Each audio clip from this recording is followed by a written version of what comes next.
प्यारे साथियों, आज के वीडियो में हम लोग देखने वाले हैं डिस्काउंट से संबंधित कुछ महत्वपूर्ण प्रश्न को। तो आज का हमारा पहला प्रश्न होने वाला है कि 15% बट्टे पर किसी वस्तु का विक्रय मूल्य 1360 रुपया है, तो बताएं उस वस्तु का अंकित मूल्य कितना होगा, पूछ रहा है। समझिएगा प्रश्न को। डिस्काउंट कितने का दिया है, 15% का। बेचा कितना में है, आपका 1360 रुपया में। उसका अंकित मूल्य पूछा है, यानी कि सीधा सीधी बात है, आपका अंकित मूल्य और विक्रय मूल्य दिया हुआ है, अंकित मूल्य निकालना है। ठीक है, तो ऐसे प्रश्न को सबसे पहले हम चलेंगे रेशियो के मेथड से। डिस्काउंट यानी छूट कितना दिया है, 15% का। इस 15 को क्या करना है, हमें फ्रैक्शन वैल्यू में तोड़ना है। तो 15 हो गया, अब बट्टा में इस प्रतिशत को हटा देंगे, बट्टा में 100 आ जाएगा। ठीक है, इसको तोड़ेंगे 5 से, 5 दिया 15, 20 100, यानी कि 3/20 कर सकते हैं। ठीक है, तो फ्रैक्शन में 3/20 हो गया। तो सीधा सीधी ये डिस्काउंट हमेशा, छूट हमेशा अंकित मूल्य पे दिया जाता है, तो नीचे वाले को हम हमेशा अंकित मूल्य मानेंगे। ठीक है, अंकित मूल्य नीचे वाला हो गया।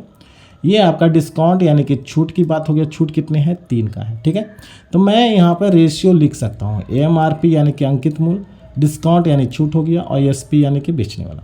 अंकित मूल्य कितने का है, 20 का अंकित मूल्य है। छूट कितना का दिया, 3 में दिया। तो 20 का सामान अगर 3 रुपया का छूट पर बेचेगा तो बेचेगा कितने में, 17 का। बेचेगा कितना में, 17 में बेचेगा। लेकिन यहाँ पे प्रश्न में बोल दिया सीधा सीधी, बेचा कितना में है, 1360 रुपया में। तो 1360 आपका विक्रय मूल्य है। तो विक्रय मूल्य का तुलना हम विक्रय मूल्य से कर सकते हैं, गुने अंकित मूल्य पूछा है, 20 से गुना करना है। अंकित मूल्य से पूछा है तो अंकित मूल्य गुना करना है। इसको सॉल्व करना है, हमें क्या करना है, सॉल्व करना है। तो यहाँ पर हम लोग काटेंगे, ये 8 मरतबे में कट गया और 1 शून्य हो गया। तो 80 गुने 20 करेंगे तो 8 दूनी 16 पे 2 शून्य, 1600 रुपया आपका यहाँ पर आंसर हो गया। ठीक है, जो आपका ऑप्शन सी में है।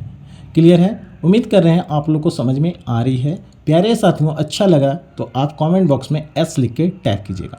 चलिए नेक्स्ट सवाल पे देखिए। हमारा नेक्स्ट सवाल कहता है, किसी वस्तु का अंकित मूल्य पर ग्राहक को 2.1/2% का बट्टा दिया जाता है।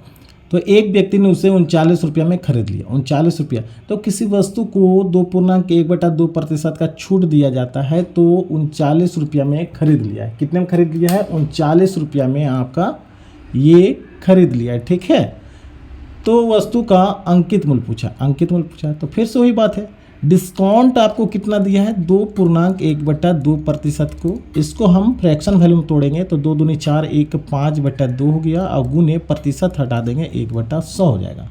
इसको काटिएगा 20 100 तो 1/40 हो गया, 1/40 हो गया। ठीक है, तो छूट की बात हो रही है, तो छूट हमेशा किस पे दिया जाता है, अंकित मूल्य पर, यानी कि नीचे वाला MRP हो गया, ऊपर वाला डिस्काउंट हो गया।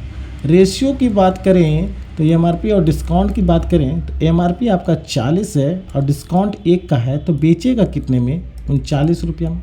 40 का सामान 1 रुपया का छूट देगा, बेच कितना रहा, 39 रुपया में। प्रश्न में उस व्यक्ति खरीदा 39 में, ग्राहक ने खरीदा 39 में, लेकिन बेचने वाला कितने में बेचा, 39 में। यहाँ भी 39 है। ठीक है, तो हम कह सकते हैं सर 39 रुपया यहाँ वाला है, 39 रुपये विक्रय मूल्य। ये आपका रेशो, विक्रय मूल्य का तुलना विक्रय मूल्य से कर दिया, और गुने जो निकालना हो। ठीक है, यहाँ से कटेगा तो हो जाएगा हमारा 40 रुपया।